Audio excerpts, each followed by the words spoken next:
여러분 반갑습니다. 스포츠 지도사 자격증 강의의 방선영입니다. 오늘 이 시간에는 전체적인 OT를 여러분들과 함께 나누려고 하는데요. 스포츠 지도사, 이 자격증이 예전에 땄으면 훨씬 쉬웠을 거예요. 문제 기출 양상을 보면 예전에는 굉장히 쉬웠거든요.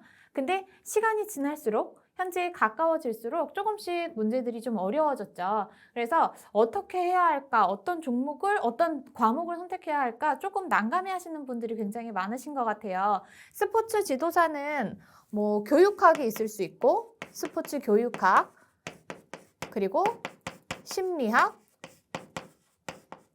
스포츠 사회학도 있고, 한국체육사, 그리고 스포츠 윤리, 운동 역학, 그리고 생리학까지, 운동 생리학까지 이렇게 총 7과목으로 구성이 되어 있어요. 7과목으로 셋, 넷, 다섯, 여섯, 7과목이 구성이 되어 있는데 이 중에 5과목을 선택하셔서 그 5과목의 평균이 60점 이상이 돼야 하고 한 과목당 과락 점수 40점 이상을 넘어야 되는 건데요. 각 과목들이 20문항으로 구성이 되어 있죠. 20문항. 여기서 가장 포인트는 뭐냐면 내가 어떤 과목을 선택해야 하느냐예요. 근데 가장 기피 대상이 되는 과목이 뭐가 있죠? 역학이나 생리학을 가장 많이 기피하세요. 왜냐하면 그만큼 그거는 전공자들은 선택하셔도 굉장히 무방한 게 전공자들 같은 경우에는 역학, 생리학 학부 때 한 번쯤은 배우셨을 거예요. 그래서 필수 과목으로 들어가는 것이기 때문에 많이들 선택하시지만 일반 그냥 전공하시지 않은 분들은 역학, 생리학 조금 꺼려지시기는 할 거예요. 특히나 문제가 가끔 가다가 정말 어렵게 나오는 경우도 있거든요. 그렇지만 그 범위를 보면 범위가 넓은 건 또 교육학이나 심리학 이런 게 영역의 범위가 넓거든요. 그러니까 시간적인 여유를 조금 두시고요. 교육학, 심리학 이런 건 내용은 거의 해마다 반복적으로 중요하다 하는 내용들이 나오고 있거든요. 그러니까 전체적으로 시간을 두시고 교육학, 심리학 이런 것들도 좀 다루셨으면 좋겠고 역학이나 생리학은 범위가 넓지는 않아요. 그렇기 때문에 저는 뭐 과학이나 평소에 과학이나 우리 몸에 대해서 알고 싶으신 분들 또 스포츠 지도사잖아요. 그 안에서 좀 디테일하게 들어가서 공부하시고 싶으신 분들은 이런 과목들도 선택하는 거는 크게 무방하다고 생각해요. 왜냐하면 이 스포츠 지도사는 절대평가잖아요. 그렇죠? 누구랑 경쟁을 하는 게 아니라 절대평가예요. 그래서 내가 어떤 일정 점수만 넘으면 돼요.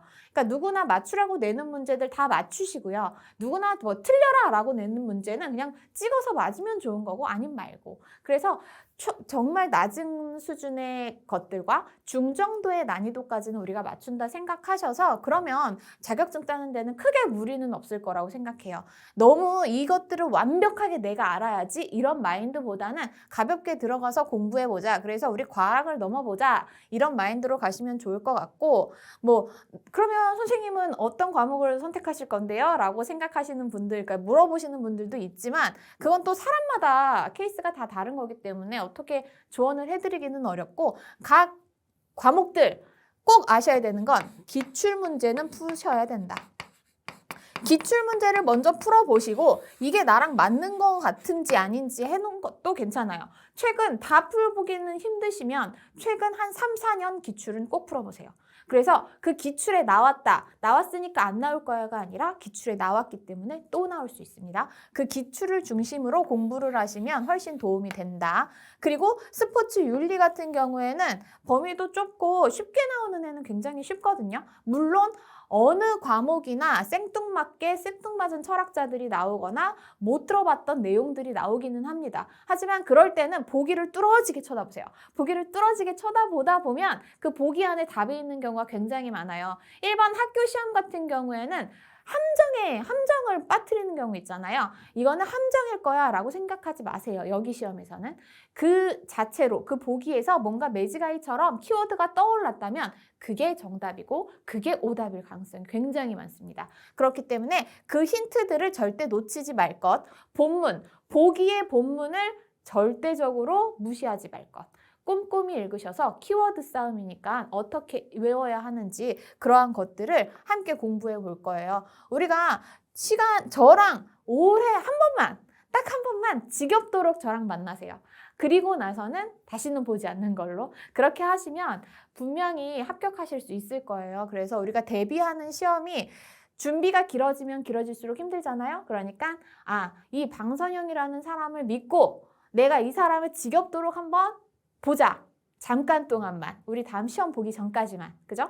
그리고 나서 다시는 보지 않으리라. 이런 마음가짐으로 공부 차근차근 해보시고 기출문제 제일 중요합니다. 기출문제 반드시 풀어보시면서 내용을 들어가서 보시면 좋을 것 같아요. 저는 강의에서 핵심 키워드를 중심으로 해서 어떻게 암기하세요. 혼자 두음 법칙을 썼다가 노래도 했다가 막 다양한 방법으로 여러분들한테 좀 도움이 되게 노력하고 있으니까 많이 따라오시고 교재도 굉장히 이제 깔끔하게 구성이 되어 있어요. 그래서 기본적인 이론과 기출 포인트가 어떻게 나눠져 있는지 그리고 출제 예상 문제 어떻게 이루어져 있는지에 따라서 차근차근 들어가서 볼게요.